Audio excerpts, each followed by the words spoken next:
This is Becca Salamone with Alabama Horse Talk, and I'm at the home of Mr. Bill Dinan in Indian Springs, Alabama, and he's going to tell us about some of his history with horses and his memories here that he has in his office. How you doing, Mr. Bill? I'm fine, thank you. Thanks for coming. Yeah, I'm glad to be here and glad to hear all about your history with horses. So tell us a little bit about, when you first started riding and how that went.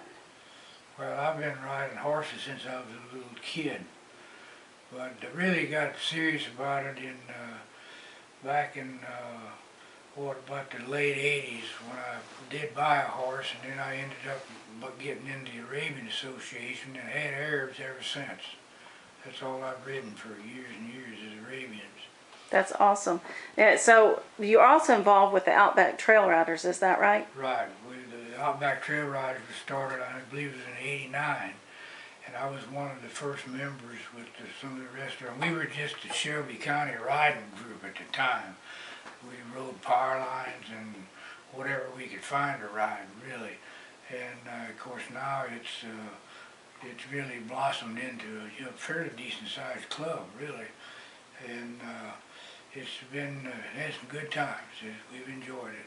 That's awesome. Now, before we get into some other questions, let's go along here and look at some of your memorabilia you have. Tell us about some of that. Well, let's see. I'll take the pictures. Like I said earlier, this was taken in Prattville, Alabama. We rode in a Mardi Gras parade down there. Me and Puddin', he was a great horse. This was taken up at, Bobby helped me out, that place up in North Alabama where the falls, the rocks and all that stuff. Walls of Jericho. Walls of Jericho, right. That's me and Sandy Pegram and Nancy Rocket. We went up there and rode. In fact, that picture in the newspaper right there was taken up there, I believe. No, this was taken in No, that Bankhead. was taken in Bankhead. Bankhead, right. Yeah, that was the front page of the paper. We rode up there promoting horse trails and what have you. And the date on this was May the 14th, 2007. That's when this was. Right. And this, by the way, this is Mr. Bobby Whaley. He's also with Outback Trail Riders, and he's here today with us. Hello. Welcome, Bobby. What else you got to show us? But, of course, these we talked about was an outing that the club went on up at Frostbite, which is up in Tennessee. Property is owned by Pete and Carol Clemens. They invited us up there, and we had a fantastic time. Soddy Daisy. Soddy Daisy, Tennessee. Tennessee, yeah. So. And you got some wonderful plaques over here. How about some of these Well, I plaques? got various plaques. Of course, this one, as I told you earlier, was given to me when I lost a horse in the Chelsea Game Reserve Lake. And Kathy Ireland made up that thing, framed it, and gave it to me as kind of a memorabilia or something to remember the horse by. And of course, this is a Outback Trail Rider plaque from being a founding memory, etc., from '89 up until now. And then the rest of these are pretty much, I think, Alabama Arabian horse, various years and various times and volunteer year and what have you. And my wife's cousin made that for me. That's a needle point or whatever you call it. That's beautiful. And then this is a plaque I got for being the president of Outback Riders Saddle Club, which took over a period of about 10 years. And then down here, what do we got here? This is another Arabian Horse Association thing. I was mixed up pretty heavy with the Arabians. Now, this one you were telling me about up here at the top, you were named, or this award was named after you. Named after me, yes. Right. Yes. So that's the Bill Dinan Volunteer of the Year Award. Right. That's given out every year? Every year. Give it out at the Christmas party. That makes you pretty famous, huh? Yeah, well, I don't know about that. And then what is this? Another one?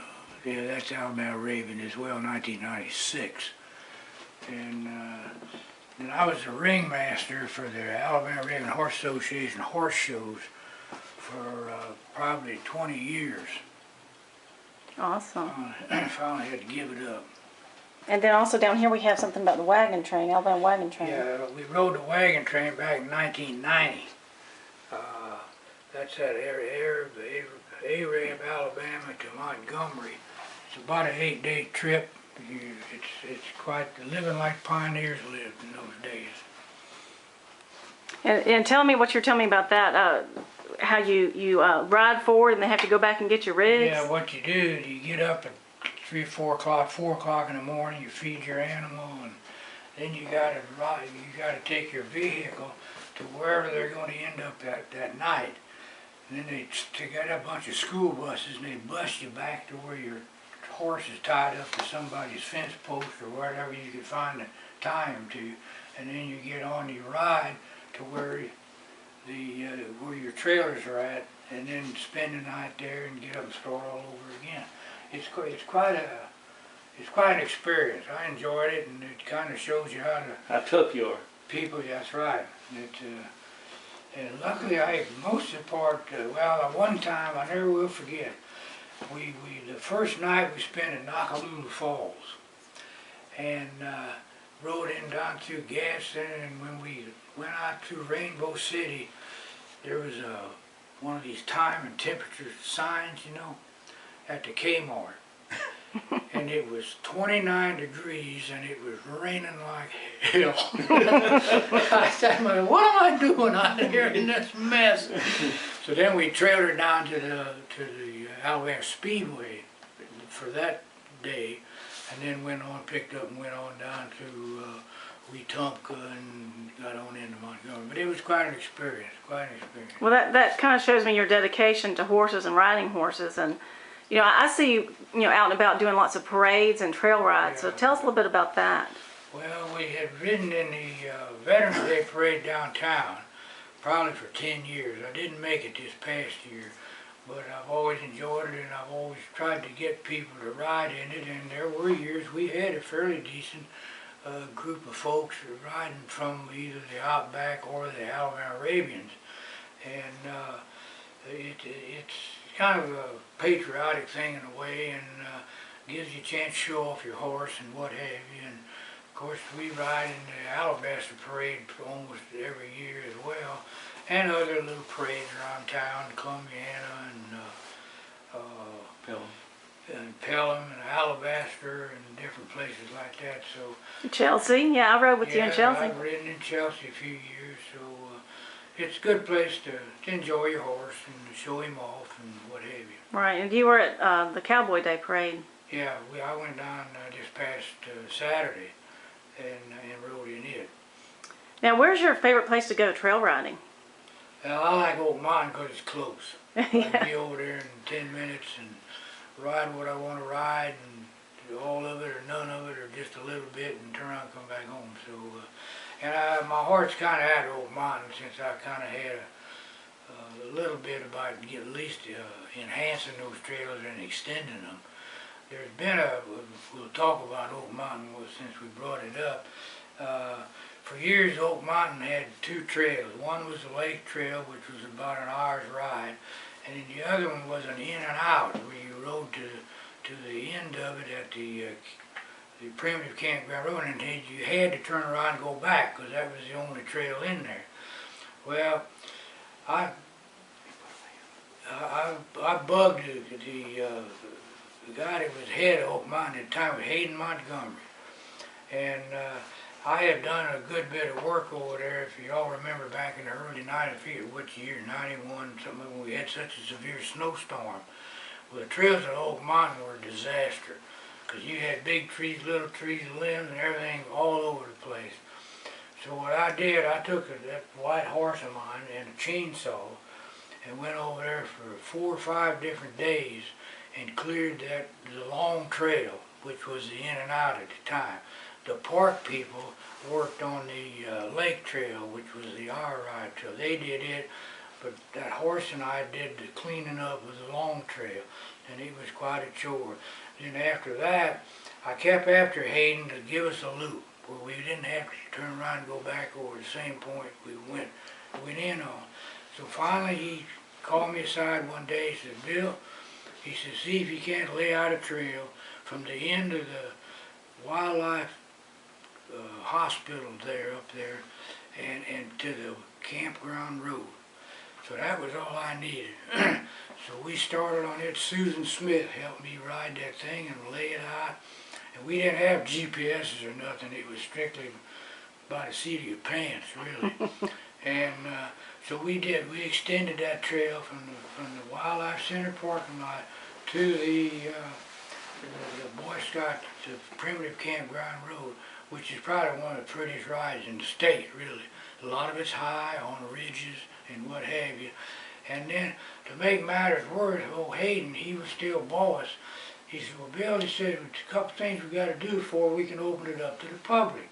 He said, I want you to go in there and make the trail look like it's been used. And of course, we had to make signs, put signage up. So what I did, I took that gray horse and a leaf rake, and I went in and on that trail that we were opening up, and I'd use that leaf rake, and I'd rake and rake and rake, you know, as far as I could, and then I'd turn around and go back and get my horse. And in the meantime, he's just standing there waiting on me. So we'd go down and we'd start again, rake, rake, rake, you know, until we got the whole thing raked. It took me about 3 or 4 days. But then we got that out of the way, because then we had to make the signs. So I went down to Lowe's and got some 1x4, 8-foot long boards, and I'd cut them in 4-inch widths. And then I had to paint them, and then I had to drill a hole in them, and then I had to put the emblem on them, which was either that little pony for the lake trail, or the horseshoe was the emblem for the long trail. And including the part we just opened. I must have made 200 signs over a period of time and put them up there so we could really get that thing going. And that turned out to be a good, that part of the Wildlife Center to the Primitive Campground Road is really a nice ride. It's high, a lot of it is. Of course, it's got some hills in it. If you don't like hills, don't ride Oak Mountain. But it is a good ride, and it's pretty, and I really liked it. And that's really what got me the name of putting my name on the thing, was getting that trail extended. And then through the years, I was a sole maintenance man with a horse and a chainsaw that really kept it open. Once in a while, the rangers would come in there, if something got too big for me, they'd get it out of the way.